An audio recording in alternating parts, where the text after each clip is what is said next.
ဖေကလေးမလေးတယောက်ရဲ့အဖေကိုအော်ခေါ်တဲ့အတန်တစ်ခုပဲဖြစ်ပါတယ်အိမ်ကားသားမှာရက်နေတဲ့ဖခင်တယောက်ရဲ့နှလုံးသားကိုချက်ချင်းပဲပြောင်းလဲသွားစေခဲ့ပါတယ်လူမှုကွန်ရက်ပေါ်မှာအခုတလောအများအောင်စိုက်နေတဲ့ဗီဒီယိုလေးတစ်ခုဖြစ်ပါတယ်ဗီဒီယိုထဲမှာတော့ကျောင်းစုံဝတ်ထားတဲ့ကလေးမလေးတယောက်ကကျောင်းကနေအိမ်ကိုပြန်လာတာတွေ့ရပါတယ်အဲ့ဒီအချိန်မှာဘယ်သူမှမသိတဲ့အမျိုးသားတယောက်ကကောင်မလေးနောက်ကိုလိုက်လာခဲ့တာပါကလေးမလေးကအိမ်ကိုရောက်တဲ့အချိန်မှာတော့အဖေကိုလှမ်းခေါ်လိုက်ပါတယ်အဲ့ဒီတန်ကြားနဲ့ဖခင်ပြည်သူကအိမ်ထဲကနေမြို့ထွက်လာခဲ့တာဖြစ်ပါတယ်ဘာဖြစ်လဲဆိုပြီးမေးမြန်းတဲ့အချိန်မှာတော့သမီးနောက်ကိုဒီမှာလူကြီးတယောက်ကလိုက်လာလို့ပြီးလို့ရှိရင်သမီးကိုမသိလျော်တဲ့စကားတွေပြောလို့ဖေးဆိုတော့အဲ့လိုပြောလိုက်ပါတယ်အဲ့ဒီအချိန်မှာပဲဖခင်တယောက်စိတ်ထဲမှာဘာတွေဖြစ်သွားမလဲဆိုတာမိတ်ဆွေတို့နဲ့စဉ်းစားကြည့်ပါဦးကိုယ့်ရဲ့ရင်သွေးလေးရဲ့လုံခြုံရေးစိုးရိမ်မှုဘောသားကာကွယ်ခြင်းနဲ့ခံစားချက်တွေကြားမှာအခြေအနေကချက်ချင်းပဲပြောင်းလဲသွားခဲ့ပါတယ်ဗီဒီယိုထဲမှာတော့ဖခင်ဖြစ်တဲ့သူကဒီတနာကောင်ကိုဆုံးမလိုက်ပြီးတော့အဲ့ဒီနောက်ပိုင်းမှာတော့ဒီတနာကောင်မေဘောကိုလက်ကျသွားတာကိုတွေ့ရပါတယ်ဗီဒီယိုဟာ2026ခုနှစ်ဩဂုတ်လ9ရက်နေ့မှာလူမှုကွန်ရက်မှာပြန့်နှံ့လာခဲ့ပြီးတော့လူအများကြားအမြင်မျိုးမျိုးဖြစ်ပေါ်လာခဲ့ပါတယ်တချို့လူတွေကတော့မိဘတယောက်အနေနဲ့သားသမီးကိုကာကွယ်ခြင်းတာသဘာဝပဲလို့ပြောကြပေမဲ့တချို့ကြတော့ဒီဖြစ်ရဲ့အမှန်တရားနဲ့ဥပဒေချင်းတွေကိုစောင့်ကြည့်ဖို့လိုအပ်တယ်လို့ပြောဆိုကြပါတယ်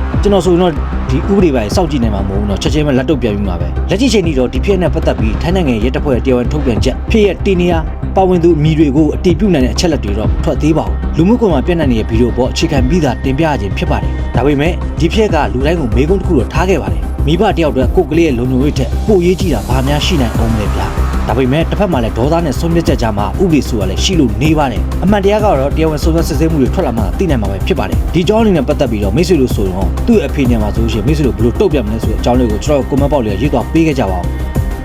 ဒီဗန်လေးကိုလည်း share လုပ်တော့ပေးဖို့အတွက်လည်းမိတာရက်ခံရတာဖြစ်ပါတယ်ကျွန်တော်ရဲ့အကောင့်လေးကို follow လုပ်တော့ပေးခဲ့ကြပါအားလုံးကိုကျေးဇူးအများကြီးတင်ပါတယ်ခင်ဗျာ